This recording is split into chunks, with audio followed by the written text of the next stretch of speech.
যে তার কিছু ব্লাইন্ড স্পট আছে, মানে যে জায়গাটা অন্ধকার আর কি, সেটা হইতেছে এনজিও বায়াস। প্রফেসর ইউনূস নিজেও এনজিওর লোক, তাই এনজিওর লেন্স দিয়া উনি রাষ্ট্রকে দেখেন। এইটা উনার একটা লিমিটেশন। আপনি দেখবেন যতগুলো ডিজাস্টার করছে প্রফেসর ইউনূসের সরকার, তার সবগুলো আসছে এই এনজিও বায়াস থেকে, এনজিও লেন্স দিয়া রাষ্ট্রকে দেখার কারণে। এখন অনেকে কইবেন আপনি আবার প্রফেসর ইউনূস সরকারের সমালোচনা শুরু করলেন কেন?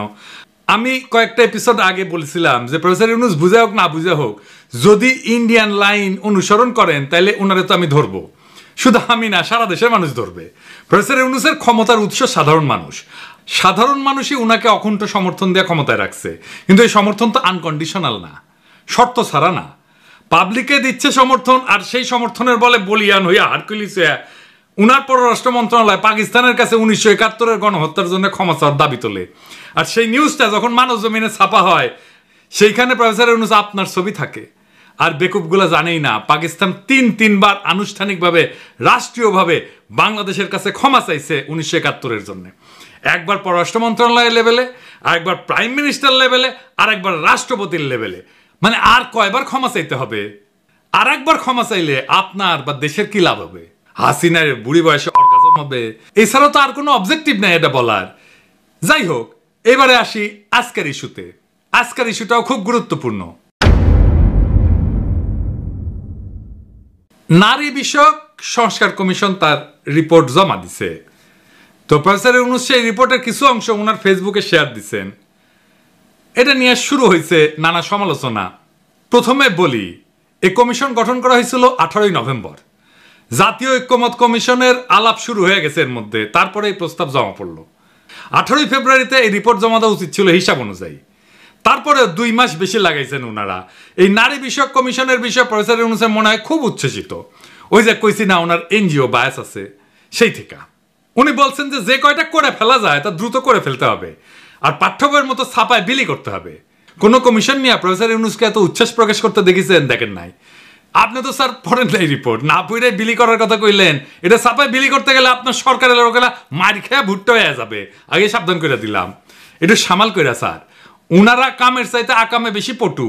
আর 2 নম্বর হচ্ছে ওনারা একেবারে বাংলাদেশের সমাজ, রাজনীতি, জনগণ, গণমানুষ এই সম্পর্কে কিছুই জানেন না। আপনি বলবেন এখানে শিরিনাপার মতো মুরব্বী আছেন, তাদেরকে আমি এই কথা বলতে পারি যে পারি স্যার। শিরিনাপা কইলেই সেটা অমৃত হয়ে যায় না। উনারে আমরা কিছু বলি না জাফরুল্লাহ ভাইয়ের সম্মানে, কিন্তু উনি একজন পার ইসলামোফোব মহিলা। আর এই কমিশনে যারা আছেন তাদের বেশিরভাগই তাই। উনাদের মিশন হইতেছে নারীর কান্দে বন্দুক রেখা ইসলাম কোপানির রাজনীতি করা। আপনাকে এক্সাম্পল দিই। নারী কমিশন বলছে ধর্মীয় আইন মেনে চলা বাধ্যতামূলক জন্য নারীদের প্রতি বৈষম্য হচ্ছে। আপনি নিজেই শেয়ার দিয়া কইছেন ধর্মীয় আইন অনুসরণ করা যে কোনো ধর্মের অনুসারীদের জন্য বাধ্যতামূলক। ধর্মের অনুসারীরা তো আনন্দ চিত্তে সেটা অনুসরণ করেন এবং মেনে চলেন। কেউ যদি দাবি করে ধর্মীয় অনুশাসন মেনে চলার জন্য বৈষম্য হচ্ছে, এটা খুবই বাজে অনুসিদ্ধান্ত। এর অর্থ হচ্ছে ধর্মীয় আইন মানা যাবে না, আর চূড়ান্ত মানে হচ্ছে ধর্ম থেকে দূরে থাকতে হবে। এটাই স্যার বাঙ্গু সেকুলারদের চুলকানি, আর এই চুলকানিকে আপনি প্রমোট করেছেন। এই কমিটি প্রতিনিধিত্বমূলক না, বাংলাদেশের আপামর নারীদের অংশগ্রহণ নাই এই কমিটিতে। যারা সংস্কারের নামে ধর্মীয় আইনের বিরুদ্ধে কৃপান তোলে, বাংলাদেশের মানুষ তাদের সংস্কার প্রস্তাব ছুঁড়ে ফেলে দেবে। আবার দেখেন, যৌনকর্মীদের শ্রমিকের মর্যাদা দেওয়ার কথা বলছেন। ওনাদের মাথায় যে কোন দেশ থাকে আদর্শ হিসাবে জানি না, হয়তো পশ্চিম থাকে। পশ্চিমের চিন্তা, পশ্চিমের প্র্যাকটিস ওনারা চাপাই দিতে চান বাংলাদেশের উপরে, ঝামেলা বাদে সেইখানে। কিন্তু ওনারা তো পশ্চিমের যে ডাইভার্স প্র্যাকটিস সেটা নিয়ে জানেন না, ওনাদের সেই জ্ঞানও নাই। আমার অনুমান ওনারা কিছুই জানেন না। ধরা যাক ফ্রান্সে কি নিয়ম জানেন? সুইডেন, নরওয়ে, ফ্রান্স এই সমস্ত দেশে যৌনকর্মী না, বরং ক্রেতাদের যারা যৌন সেবা গ্রহণ করে তাদের শাস্তির আওতায় আনা হয়। এদেরকে বলা হয় নর্ডিক মডেল। তাহলে বুঝতে পারতেছেন যে পতিতাবৃত্তিকে কিভাবে কোন কায়দায় ট্যাকেল করা হয় পশ্চিমে। আপনি তো অপমানকর, মর্যাদাহানিকর একটা পেশাকে আইনি কাঠামোর মধ্যে এনে বৈধতা দিতে পারেন না। আপনারা পতিতাবৃত্তিতে ইন্ডাস্ট্রি বানাইতে চাইতেছেন, সেখানে টাকা বিনিয়োগ হবে, আর বাংলাদেশের নারীরা সেখানে শ্রমিক হিসেবে কাজ করবে। মানে পতিতাদের অ্যাপয়েন্টমেন্ট লেটার দিবে, পেনশন থাকবে, প্রমোশন হবে, পতিতারা ট্রেড ইউনিয়ন করবে। Are you crazy? মাথা মধ্যে ঠিক আছে আপনাদের? নারীদের সম্মানজনক কর্মসংস্থান করতে হবে, এটা যদি লক্ষ্য হয় তাহলে এমন ব্যবস্থা করেন দক্ষতার যোগ্যতা অনুসারে সকল নারীর কর্মসংস্থানের জন্য বাংলাদেশের পুরুষদের যদি আধা পেটা খায় থাকতে হয় তাহলে সেটাও বাংলাদেশের পুরুষেরা মেনে নেবে। কিন্তু এটা মানবে না, আগুন জ্বালাই দিবে। মাথায় রেখেন, আগুন নিয়ে খেলেন না। এই যে কমিশন, এরা কি নারী নীতি বিষয়টা বুঝে? আসেন সেটা বুঝে দেখি নারী নীতি কেমন হওয়া উচিত। রাষ্ট্রের কাজ হইল সব নাগরিকের জন্য যুক্তিপূর্ণ, কার্যকর এবং ন্যায্য নিয়ম তৈরি করা। মোট কথায় নাগরিকের অধিকার প্রতিষ্ঠা করা। কি অধিকার? লিগাল রাইট, পলিটিক্যাল রাইট আর ইকোনমিক রাইট, এই তিনটা। এটাই রাষ্ট্রের নির্দিষ্ট কাজের এলাকা, এটাই রাষ্ট্রের কাজ। তাহলে আসেন এই লিগাল, পলিটিক্যাল আর ইকোনমিক রাইটের প্রশ্নের গভীরে যাই। রাষ্ট্রের দায়িত্ব খুবই স্পষ্ট। এই দায়িত্বগুলাই সব নাগরিকের প্রতি রাষ্ট্রের দায়িত্বের সাথে যুক্ত। সব নাগরিকের অধিকার নিশ্চিত করা, এটা পলিটিক্যাল রাইট। আইন তৈরি এবং প্রয়োগ করা সব নাগরিকের জন্য, এটা লিগাল রাইট। আর সুযোগ এবং সম্পদের সমভাবে বিতরণ করা, এইটা ইকোনমিক রাইট। রাষ্ট্রকে নাগরিকের ইন্ডিভিজুয়াল রাইট প্রতিষ্ঠা করতে হয়। এই নারীবাদীরা ইসলাম কোপানির খায়েশ নিয়ে যেটা করতে যায় সেটা হইতেছে নারীর সম্পত্তির অধিকার নিয়ে কথা বলে। তারা বলে ধর্মের জন্য নারীরা বৈষম্যের শিকার হচ্ছে, সেজন্য বলছে ধর্মীয় অনুশাসন মানায় বৈষম্যের শিকার হয় নারীরা। এই বৈষম্য থেকে বাঁচতে বাবার সম্পত্তিতে নারীর সমান অধিকার দরকার। এটা হিন্দু মুসলমান কেউই মানবে না।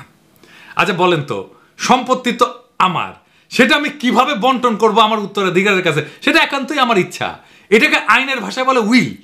আপনারা শোনেন না উইল করে দিয়ে যায়, বিদেশে দেখেন না বিড়ালের নামে উইল করে দিয়ে যায়। আমার সম্পত্তি আমি যাকে খুশি লিখে দেবো, আমি আমার সন্তানদেরকে না দিয়ে আমি বিড়ালকে দিয়ে যাব। এটা আমার ইচ্ছা, এটা আমার উইল। এইখানে কারো কিছু বলার নাই। রাষ্ট্র দেখবে আমার যেটা ইচ্ছা সেটা বাস্তবায়িত হচ্ছে কিনা, এটাই রাষ্ট্রের অধিকার, এটাই রাষ্ট্রের দায়িত্ব। রাষ্ট্রের বলার কথা না আমি কাকে কতটুকু দেব সম্পত্তি, এইটা রাষ্ট্র ঠিক করে দেবে না। রাষ্ট্র আমার ইচ্ছাকে মর্যাদা দেবে, সেটাই রাষ্ট্রের দায়িত্ব। কিন্তু এই নারীবাদীরা বলে সম্পত্তিকে সমানভাবে ভাগ করে দিতে হবে।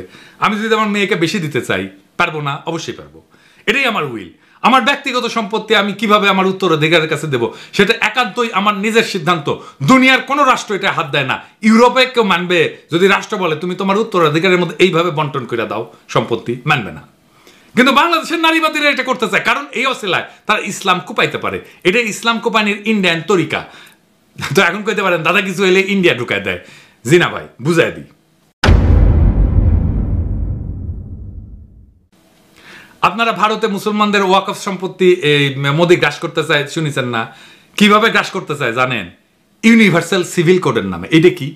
এই ওয়াকফ সম্পত্তি যেটা মসজিদ, মাদ্রাসা, কবরস্থান এই তিনদের জন্য দাঁড় করা হয়, তার পরিমাণ হইতেছে 6 লাখ একরের বেশি ভারতে। এটা মুসলমানদের একটা বিরাট বড় সম্পদ, সামাজিক সম্পদ। এই বিশাল সম্পদের উপর আজ সবচেয়ে বড় হুমকি হয়ে উঠছে তথাকথিত ইউনিফর্ম সিভিল কোড। এর মানে হচ্ছে সব ধর্মের জন্য এক আইন চাই। শুনতে খুব সুন্দর, কিন্তু প্রশ্ন হইল এই এক আইনের সুতায় তারা কি মুসলমানদের ধর্মীয় দাতব্য প্রতিষ্ঠানগুলোকে দুর্বল করে দিতে চায়? আসলে চায়। হ্যাঁ, ওয়াকফ মানে হচ্ছে স্থায়ী দান। এই সম্পত্তি কেউ বিক্রি করতে পারে না, উত্তরাধিকার দাবি করতে পারে না। এটা গরিব দুঃখী আর ধর্মীয় কাজে ব্যবহার করা হয়। ইউনিফর্ম সিভিল কোড চালু করে বলা হবে সব দান হবে এক নিয়মে, ধর্মীয় ভিত্তিতে দান না। বোঝা যাচ্ছে না? এর মানে ওয়াকফকে অসাংবিধানিক বলে বন্ধ করার রাস্তা তৈরি করা হচ্ছে। ওয়াকফ বোর্ডকে রাষ্ট্রের নিয়ন্ত্রণে না, মুসলমানদের দানের উপরে সরকার বৈশা পড়বে। এটা শুধু আইন না, এটা একটা অর্থনৈতিক আক্রমণ। মুসলমানদের সবচেয়ে বড় ধর্মীয় এবং জনহিতকর সম্পদ এখন রাজনৈতিক টার্গেট হয়ে গেছে। তাই ইউনিফর্ম সিভিল কোড এইটা মুসলমানদের অধিকার উচ্ছেদের জন্য। ভারতের মুসলমানদের জন্য এই লড়াই শুধু বিশ্বাসের না, এটা অস্তিত্বের লড়াই। এখন এই ইউনিফর্ম সিভিল কোড হচ্ছে হিন্দুত্ববাদী মোদির অস্ত্র, যা দিয়া মুসলমানদের সম্পদ, তার শক্তিকে, তার সমাজকে খর্ব করতে চায়। এই ইউনিভার্সাল সিভিল কোডের বাংলাদেশি ভার্সন হচ্ছে সম্পত্তিতে নারীর সমান অধিকার। এইটা দিয়ে ইসলাম কোপানি যাবে। এইটা ইন্ডিয়ান প্ল্যান। এই যে দেখেন না কুচুখিতি, এটা স্ট্রংলি এগ্রি করেছে, স্ট্রংলি ইংরেজিত কইছে। ইংরেজি যেহেতু কইছে ঠিকই কইছে, তাই না? এবার মিলে যে কুচুখিতির টাকা টুকা যে দেয় ওয়াকার, সে ইন্ডিয়ার বাংলাদেশি প্রজেক্টের এক্সটেনশন সন্দেহ আছে। এইভাবে কে কার কইয়া খেলে সেটা ফসাদ কইরা বাইরে হয়ে যায় মাঝে মাঝে। সম্পত্তিতে নারীর সমান অধিকার দিলে কি সমস্যা হবে? আসেন বুঝে দেখি। প্রথম কথা হচ্ছে এটা ধর্মীয় বিধান। যে যার ধর্মের বিধান মানবে। আমি আমার সম্পত্তি কাকে কিভাবে দেবো এটা ব্যক্তির সিভিল লিগাল রাইট। এটা হাত দেওয়ার অধিকার রাষ্ট্রের নাই। ধর্মের বিধানগুলো তো এমনি এমনি আসে নাই, এর পিছনে যা লজিক সেটা আমি যাব না। এটা ধর্মীয় নেতারা ব্যাখ্যা করবেন। আমি আমাদের সোশ্যাল ফেব্রিকের আলাপ করব, যা হাজার হাজার শতাব্দীর ভিতর দিয়ে গড়ে উঠছে। সেই সোশ্যাল ফেব্রিক নষ্ট হয়ে যাবে। কি সেটা? সেটা ভয়ঙ্কর একটা বিষয় হবে। বোন ভাইয়ের চাইতে ধর্মীয় বিধান অনুসারে পিতার সম্পত্তি কম পায়, এটা অঙ্কের হিসাব। কিন্তু সেই কম পাওয়াটা বহুগুণে বাইরে যায় একটা সামাজিক ঘটনায়, একটা সোশ্যাল ইঞ্জিনিয়ারিংয়ে। আমাদের সমাজে মায়ের পরে একজন ছেলের কাছে সবচেয়ে মূল্যবান সম্পর্কটা কোনটা? কোনটা? মামা। দুইবার মা ডেকে আমরা এই মামার সম্পর্কটা তৈরি করি। আমি যে আবদার এমনকি মায়ের কাছেও করতে পারি না, সেই আবদার আমাদের কালচারে মামার কাছে করতে পারি। মামার বাড়ির আবদার এটা বলি না, এটা কি মামার বাড়ি পাইছো এটা বলি না। এটা কেমনে আসে? ওই সোশ্যাল ইঞ্জিনিয়ারিং এর জন্য যেই অতিরিক্ত সম্পত্তি পায় মামা, তার কারণে এমন একটা মধুর কেমিস্ট্রি মামার উপরে পড়ে যে মামার সম্পত্তির উপরে, মামার বাড়ির উপরে ভাগনার একটা আলাদা অধিকার জন্মায়, সামাজিক অধিকার, ভালোবাসার অধিকার। ওই যে বলে না তাই তাই তাই, মামার বাড়ি যাই, মামা দিল দুধ ভাত দুয়ারে বসে খাই। তারপরে ওই যে আই ছেলেরা আই মেয়েরা ফুল তুলিতে যায়, ফুলের মালা গলায় দিয়ে মামার বাড়ি যায়, মামার বাড়ি মধুরহারি, মামা ভাগ্নে যেখানে আপদ নাই সেখানে। এই যে মামার ভাগ্নের কেমিস্ট্রি আমাদের সমাজে এটা আর কোথাও পাবেন না। কাকার সাথে এই কেমিস্ট্রি হয় না কেন? কারণ ওই ধর্মের অনুশাসন শুধু সম্পত্তির অধিকার ঠিক করে দেয় নাই, সেটার সাথে সোশ্যাল ইঞ্জিনিয়ারিং করে দিচ্ছে যেন বোনের ছেলে মেয়ের মামার উপর এক স্নেহের, ভালোবাসার, নির্ভরতার একটা সম্পর্ক তৈরি হয়। এই নারীবাদীরা সেটাও ভেঙ্গে দিবে।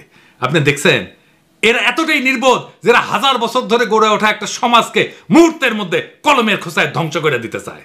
এতই নির্বোধ এরা। প্রফেসর ইউনূস মাঝে মাঝে ভুলে যান উনি কোথায় থেকে ক্ষমতা পাইছেন, ওনার ক্ষমতার উৎস কি। আমরা এটা একটু ওনাকে মনে করে দিতে চাই। উনার ক্ষমতার উৎস বাংলাদেশের আপামর জনগণ। এই আপামর জনগণই প্রফেসর ইউনূসের সরকারকে ক্ষমতায় রাখছে। প্রফেসর ইউনূসের ক্ষমতার উৎস মানুষ, এটা যতক্ষণ পর্যন্ত মনে রাখবেন ততক্ষণ পর্যন্ত প্রফেসর ইউনূস শক্তিশালী। সাধারণ মানুষ উনার পিছন থেকে সরে গেলেই উনি শক্তিহীন। উনাকে উষ্ঠে দেওয়ার জন্য অনেকে মুখায় আছে, ইন্ডিয়া মুখায় আছে, ওয়াকার মুখায় আছে, বিএনপি মুখায় আছে, আওয়ামী লীগ মুখায় আছে। এরা কেউ সফল হইতে পারতেছে না, কারণ সাধারণ মানুষ পাহাড়ের মতো দৃঢ় ঐক্য নিয়ে প্রফেসর ইউনূসের পিছনে দাঁড়াইছে। প্রফেসর ইউনূস তার এই ক্ষমতার উৎসকে যদি অস্বীকার করেন, সেই মুহূর্তে ওনার পতন, ওনার সমস্ত শত্রু ওনাকে ধ্বংস করে ফেলবে। তাই প্রফেসর ইউনূসের প্রতি এটা সতর্ক বার্তা। বাংলাদেশের সাধারণ মানুষের ধর্মীয় বিশ্বাস, সামাজিক মূল্যবোধ এর বিরুদ্ধে কখনো দাঁড়াবেন না। আপনি মনে রাখবেন বাংলাদেশের খুব সাধারণ মুসলিম সমাজ আপনার পেছনে দাঁড়াইছে। তার সমস্ত সমর্থন, আত্মার সমস্ত শক্তি নিয়ে আপনি শক্তির ভালোবাসাকে উপেক্ষা করবেন না। এর পরিণতি হবে ভয়ানক। এই নারী নীতিতে কি আছে আমরা পুরোটা পড়ে দেখিনি, কিন্তু যেই স্যাম্পল বা ট্রেলার দেখলাম তাতে বাংলাদেশের সাধারণ মানুষ শঙ্কিত। আমি আশা করব সাধারণ মানুষের সংখ্যাকে গুরুত্বের সাথে বিবেচনা করবেন। এই নারী নীতি ব্যাপক পর্যালোচনা ছাড়া কোনো সংস্কারের পথে অগ্রসর হওয়া উচিত হবে না। প্রফেসর ইউনূস আপনি যদি এই জাতির উপরে ভর কইরা এই দেশের মানুষকে পেছনে রেখে হঠাৎ করে এমন কিছু চাপায় দেন যা এই সমাজ চেনে না, মানে না, বিশ্বাস করে না, তাহলে এই জাতি কিন্তু এক সময় আপনাকে প্রশ্ন করবে। আপনার শক্তি কিন্তু বিদেশি মিডিয়া না বা ডোনাররা না, আপনার শক্তি এদেশের আপামর জনগণ, মুসলমান, তাদের সন্তান, যাদের হৃদয়ে আপনার উপরে এখনো বিশ্বাস আছে। আপনি যদি সেই বিশ্বাস ভেঙে ফেলেন, যদি ধর্মীয় বিশ্বাস, সামাজিক মূল্যবোধ, পারিবারিক কাঠামোকে না বুঝে বিদেশি এনজিওর ফর্মুলা দিয়া রাষ্ট্র চালাইতে যান, তাহলে আপনি টিকবেন না। কারণ এই দেশ কোনো ল্যাবরেটরি না, এই জাতি গিনিপিগ না। এই জাতি 24-এর বর্ষা বিপ্লবের রক্তে দাঁড়ানো, ইসলামের শেকড়ে বাঁধা, সামাজিক পারিবারিক বন্ধনে গড়া জাতি। এটাই আপনার ক্ষমতার আর বৈধতার উৎস। আপনি যদি এই জাতিকে এনজিও বানাইতে চান, তাহলে এই জাতি আপনাকে রাজনীতির ইতিহাসে একটা দুঃখজনক ব্যর্থতা হিসেবে মনে রাখবে। এখনো সময় আছে। সাধারণ মানুষের ভাষা বোঝেন, ধর্মের প্রতি তাদের আবেগ বুঝেন, এই মাটির গন্ধ বুঝেন। না বুঝলে আপনি থাকবেন হয়তো পদে, কিন্তু মানুষের হৃদয়ে থাকবেন না। মনে রাখবেন এই জাতি অনেক ধৈর্য ধরে, কিন্তু একবার যদি জায়গা ওঠে ফাগুনের আগুনের মতো ছড়ায় পড়ে, সেই আগুন কিন্তু কারো ক্ষমতা দেখে না, পদ দেখে না, অতীত দেখে না, ইতিহাস দেখে। ইতিহাসের এক সময়ের মহানায়কের স্মৃতি বিজড়িত বাসভবন মুহূর্তেই গুড়ায় দেয় প্রবল ঘৃণায়। তাই সতর্ক হন, সংলগ্ন হন এবং